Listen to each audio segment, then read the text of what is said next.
As more cases show up in schools, some teachers are asking to shift their schedule so they can protect themselves from the virus. That includes requesting to teach remotely, but as Abby Kirk shows us, the district's criteria for who can and cannot make that switch, that's changed.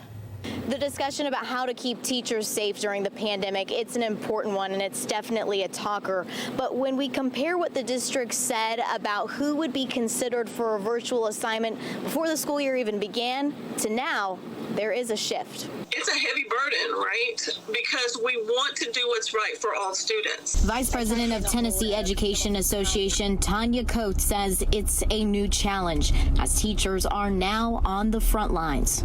But we didn't sign up to be in the pathway of COVID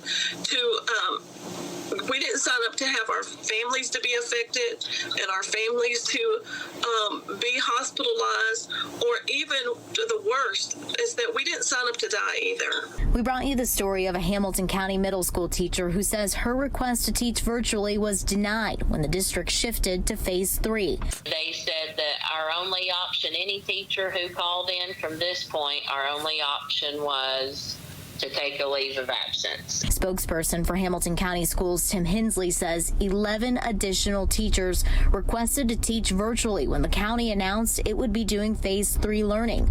150 asked to make that switch before the school year started. And when we asked how many of those 11 new requests were approved and denied, we didn't get an answer.